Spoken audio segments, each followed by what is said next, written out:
यवतमाळ जिल्ह्यात पीक विमा भरपाईबाबत अद्यापही स्पष्टता नसल्याने शेतकऱ्यांमध्ये तीव्र नाराजीचं वातावरण आहे।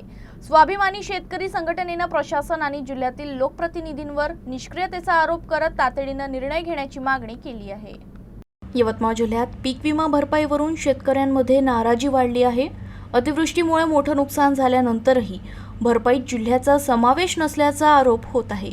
जिल्ह्यात लाखो शेतकरी विमाधारक असूनही कापूस आणि तूर उत्पादक अजूनही प्रतीक्षेत आहेत। दरम्यान स्वाभिमानी शेतकरी संघटनेने त्वरित निर्णय घेण्याची मागणी करत प्रशासनावर प्रश्नचिन्ह उपस्थित केले आहेत। गतवर्षीच्या खरीप हंगामामध्ये अतिवृष्टी व ओल्या दुष्काळामध्ये या दुष्काळाच्या दुष्टचक्रात सापडून जिल्ह्यातील शेतकऱ्यांनी 332 दिवसात 342 शेतकऱ्यांनी आत्महत्या केल्याचं शासकीय रेकॉर्डवर नोंद झालेली आहे।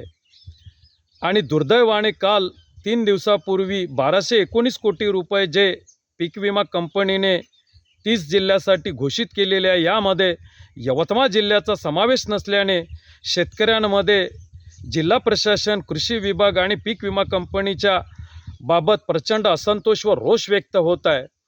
खऱ्या अर्थाने या संदर्भात जो शेतकऱ्यांमध्ये संभ्रम निर्माण झालेला आहे, तो संभ्रम दूर करण्याचं काम जिल्हा प्रशासन व कृषी विभाग व पीक विमा कंपनीचा असताना या पीक विम्याच्या संभ्रमाबाबतीत भाजपचे कार्यकर्ते येऊन भूमिका मांडत असल्याची बाब समोर येत आहे। ही मोठी शोकांतिका आहे।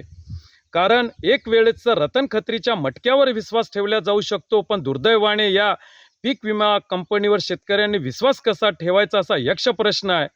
कारण नुकसानीच्या तुलनेत शेतकऱ्यांच्या पदरात कधी योग्य भरपाई या पीक विमा कंपनीच्या माध्यमातून मिळालेली नाही। 3 ट्रिगर वगळल्याने शेतकऱ्यांना प्रत्यक्ष या पीक विमा कंपनीचा जो संपर्क होता ते हस्तक्षेप या नवीन धोरणाने नाकारण्यात आलेला आहे। त्यामुळे शेतकऱ्यांना अधिसूचना देऊन, इंटिमेशन देऊन आपलं पीक नुकसानीचा दावा करता येऊन नाही राहिला। आणि आज दुर्दैवाने आरसीच्या नावाखाली पीक कापणी प्रयोगाचं डेटा संकलनाचं काम अपूर्ण असल्याने यवतमाळ जिल्ह्याला वगळण्यात आल्याची तांत्रिक बाब समोर करून आत्महत्याग्रस्त यवतमाळ जिल्ह्यातील शेतकऱ्यांच्या भळबळत्या जखमेवर मीठ चोळण्याचं काम या जिल्हा प्रशासनाच्या, कृषी विभागाच्या व पीक विमा कंपनीच्या माध्यमातून झालेलं आहे।